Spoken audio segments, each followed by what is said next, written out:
जिंदाबाद जिंदाबाद किसान कर्मचारी एकता जिंदाबाद जिंदाबाद जिंदाबाद।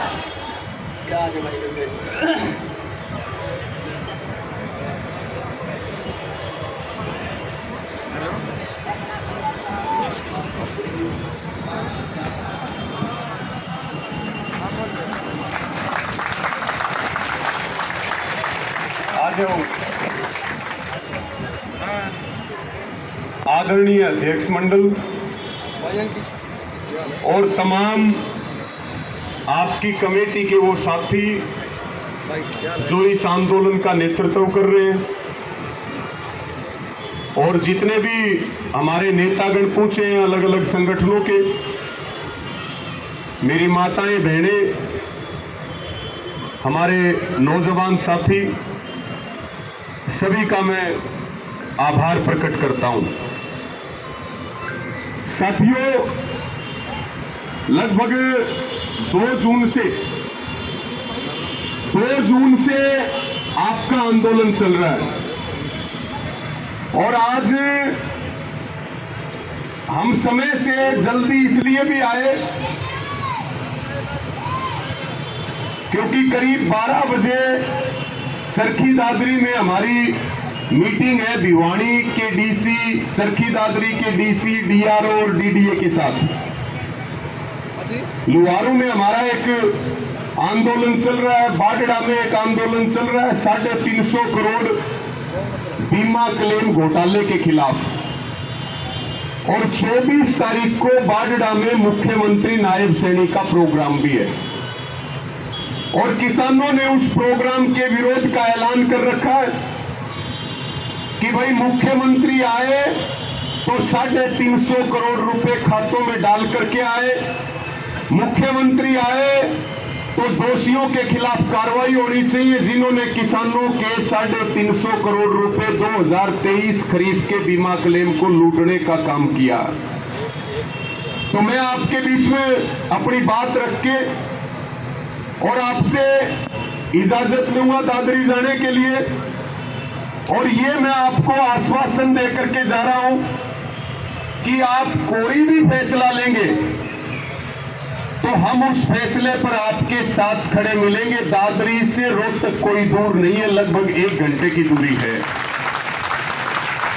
हमारे डॉक्टर राठी जी यहां हैं, मदीना से भाई अंकित यहां पहुंचे हैं, राजेश नवाज जी, मलिक साहब, पूरी टीम यहां पे रहेगी। खाप पंचायतें हमारी है, अलग अलग जो संगठन है वो भी सारे आपके बीच में आएंगे। और निश्चित तौर पे जब पिछली पंचायत थी, आज आपके बीच में मैं तीसरी बार आया हूं। पहले आपके धरने पर आए, उसके बाद 4 जुलाई की महापंचायत में आए और उस समय वीसी के साथ जो हमारी मीटिंग हुई थी, उस मीटिंग में ये बात कही गई थी कि भाई 19 जुलाई तक आपको HKRN में शामिल कर लिया जाएगा। और उसी आश्वासन के ऊपर यह तय किया था कि अगर हमारी बात को नहीं माना गया, आपके HKRN का मुद्दा है, आपके एरियर का मुद्दा है, आपकी तनख्वाह का मुद्दा है, इन सारे मुद्दों का समाधान होना चाहिए। नहीं तो फिर अगले प्रोग्राम में कोई ना कोई ठोस रणनीति बनेगी। और अगर वीसी को ये लग रहा है या सरकार को ये लग रहा है कि ये कोई फैसला नहीं लेंगे, ये कोई कड़ा फैसला नहीं लेंगे, तो मुझे लग रहा है आज की महापंचायत सरकार और वीसी का वहम और जो भ्रम है उसको तोड़ने का काम करेगा साथियों। क्योंकि वादा करने के बाद में काम ना होना, इसको बोलते हैं वादा खिलाफी। और वादा खिलाफी हम किसी भी कीमत पर बर्दाश्त नहीं करेंगे। आप किसानों के बच्चे हो, आप मजदूरों के बेटे और बेटियां हो, हमने ये बात शुरू में आपको कही थी कि आपकी बहुत जायज मांग है। ये 1200 से ज्यादा परिवारों की मांग है जिन लोगों ने 5 साल, 10 साल, 7 साल इस पीजीआई की सेवा के लिए दिए और 24 साल तक के भी हैं। और ये तो केवल HKRN में शामिल होने की मांग कर रहे हैं, कोई सरकारी नौकरी नहीं मांग रहे। ये जो ठेकेदार है जिसको राजनीतिक संरक्षण प्राप्त है, राजनीतिक संरक्षण से, मंत्रियों के संरक्षण से, मंत्री के संरक्षण से अगर ठेकेदार सोच रहा है कि मेरा कुछ नहीं होगा, मेरा कोई कुछ नहीं बिगाड़ सकता, तो निश्चित तौर पर उसका भी वहम आज तोड़ने का काम किया जाएगा इस महापंचायत के माध्यम से साथियों। और लंबा समय हो गया, हमने बार बार ये बात कही कि भाई या तो फिर आप अंदर बैठने दो इनको, आप इनको जो है तनख्वाह दो, इनके एरियर का समाधान करो।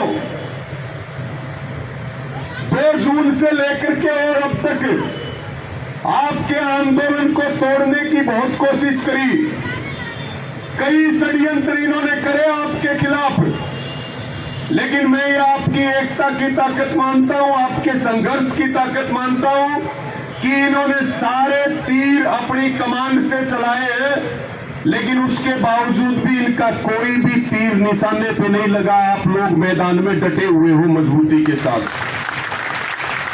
और साथियों, हम उम्मीद करेंगे, आज महापंचायत है, अभी डॉक्टर साहब भी कह रहे थे कि आज कोई जब इनके साथ मीटिंग होगी तो जो आपकी मांग है उनके ऊपर 100% सहमति बने, ऐसी हम उम्मीद करते हैं। उम्मीद करना कोई गलत बात नहीं है, लेकिन मैं तमाम हमारे जो नेतृत्व कर रहे हैं उन सारे भाइयों को ये बात कहना चाहूंगा कि आपके पीछे हम लोग मजबूती से खड़े हैं।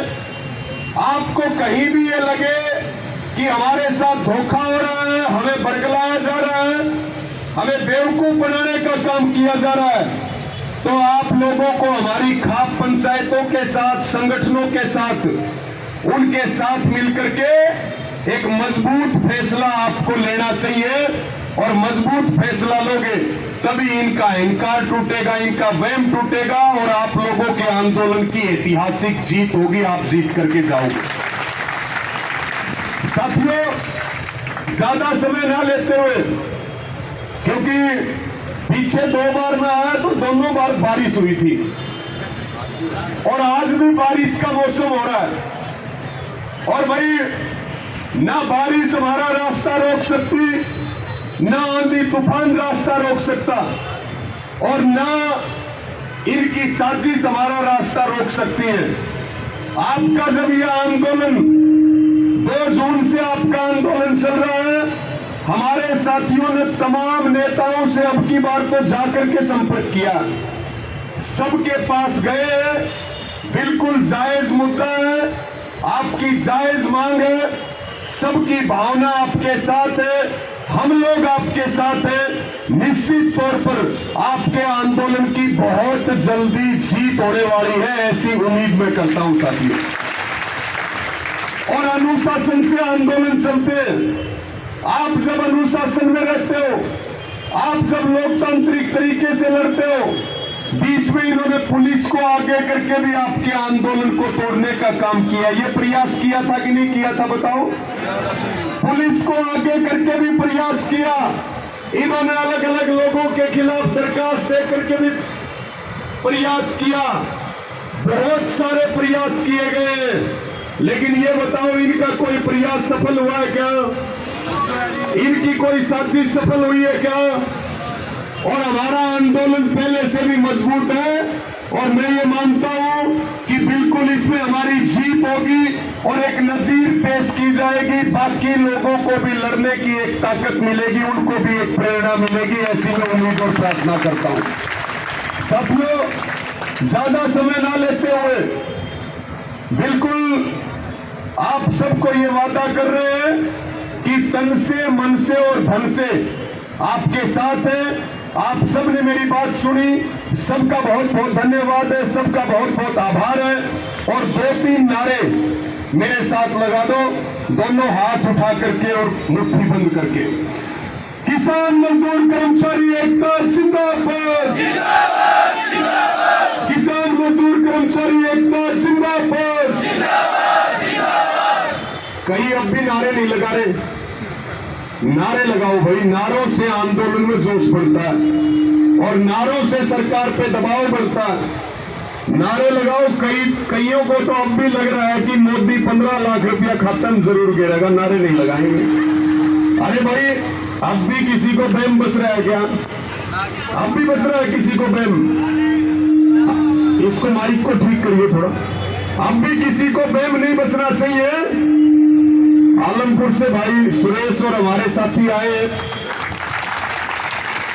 प्रदीप हुड्डा जी आए, राजेश फौजी जी, हमारे सारे साथी पहुंचे हैं। इनका भी संदीप भाई आलमपुर, ये भिवानी डिस्ट्रिक्ट के